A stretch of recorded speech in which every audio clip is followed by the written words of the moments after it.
And then Mo would go, hey, Shemp, guard the door, right? Like this. It was the cheapest fake Shemp that we've ever seen. They had the most horrible fake Shemps just to finish off about 3 of the shorts. So we went, man, that's really cheap. So in all of our early Super 8 films, we always had guys in the background like this as fake Shemps. So fake Shemps, the credit fake Shemps is whoever was a hand or a foot. You know, in Evil Dead, there's a lot of shots of hands and feet that were not the people who they were supposed to be. So those were fake Shemps. So I don't know how many fake Shemps would be in Darkman. Probably a lot. Yeah, right there.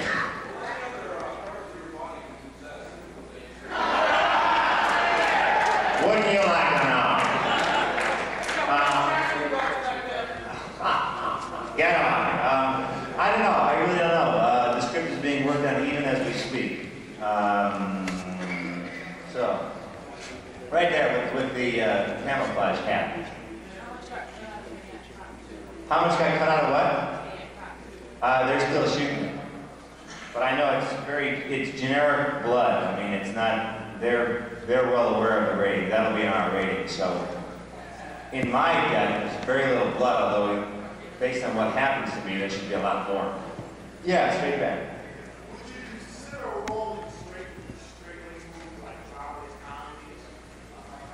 Yeah, anyone would ever call me about that. For right now, I'm kind of Mr. Blood. So I don't know. Yeah, Sundown's a comedy. I don't get bloody it's basically slapstick almost. So, but since that film will never see the light of day, I guess it doesn't really matter. You with the hand going up and down. Are you in Dark Man in any way, or can you reveal this? I can't reveal that. But you probably won't see me, I'll put it that way. Yeah, I'll be a fake Shemp in Dark Man. Yeah, right there. What's that? Why did I ask him a magnifying glass to his girlfriend? I want to set the record straight right here.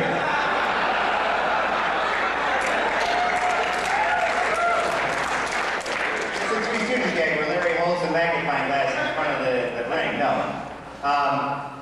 Sam came back from going to Corey's Jewel Box, which is a real cheesy jewelry store in Michigan, and said, I found the greatest piece of jewelry. Ash should give it to his girlfriend. And Rob Tappert and I, the other partner, come on. Yeah, that's great, Sam. Yeah, I think it'd be really nice. So, Sam's the writer, Sam's the director. He's responsible for that. And I don't know why he gave it to his girlfriend. Actually, I'll tell you why. There is a subliminal reason that got lost completely. I believe he was going to use some magnifying thing to light some pages on fire at one point. It was some weird thing, way in the back.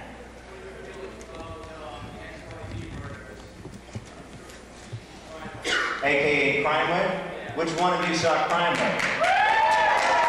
You poor suckers.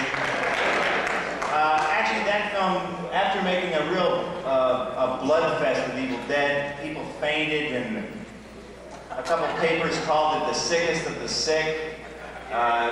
Every every bad idea put into a low-budget blender, they called it. And we went, all right, fine. So we really wanted to make a movie that had, like, no blood, the guy gets the girl, and all this stuff at the end. But it was just a nightmare experience. It was more money, and we ran into a lot of production problems, and it just wasn't what we expected. We dealt with studios for the first time. Are we 2 minutes? Okay, 2 minutes. So, yeah. Oh, and incidentally, I will be going over to that table afterward to do whatever, sign autograph stuff. Any more questions? Right, straight back. Don't get up! I shouldn't have told you that. Now everybody else is sitting here politely is going to go, oh, I better get up too. Go ahead.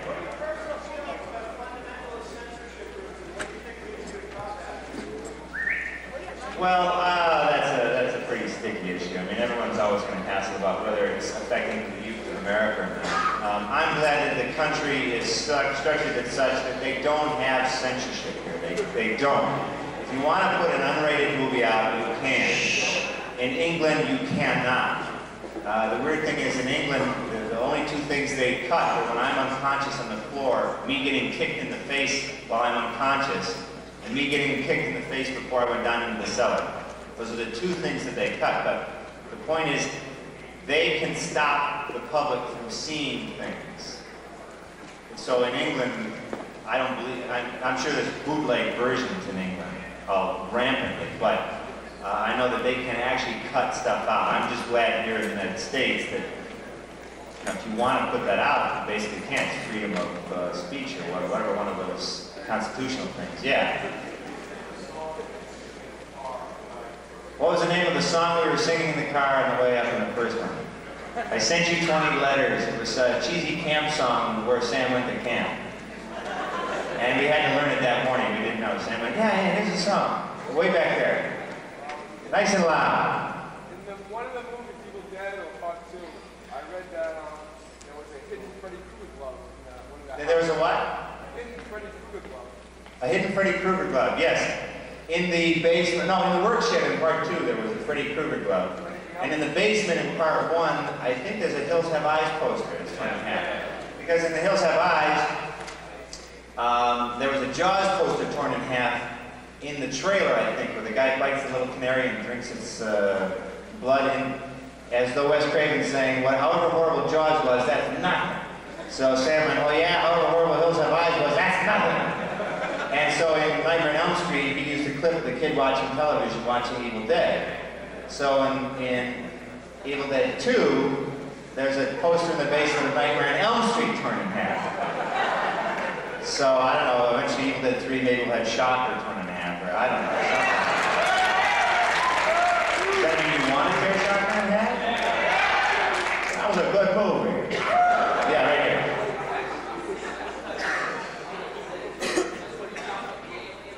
What's that? No, we didn't chop anything out of Evil Dead 2.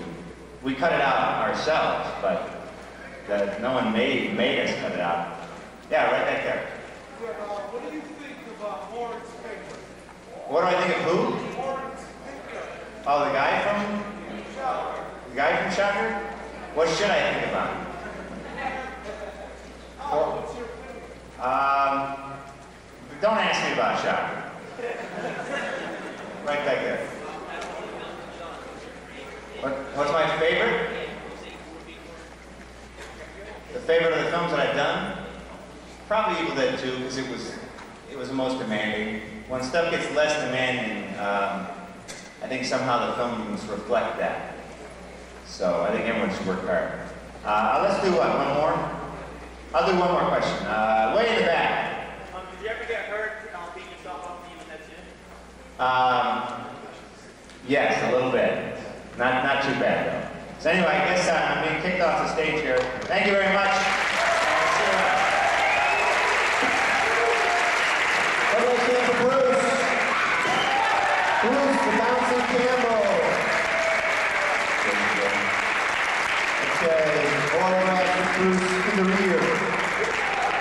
And coming up here in just a minute or two, we've got our good friend Roy Frunkis, who's going to be telling you about his 10-year-long film project, one of the world's longest video horror film projects, Documented Dead.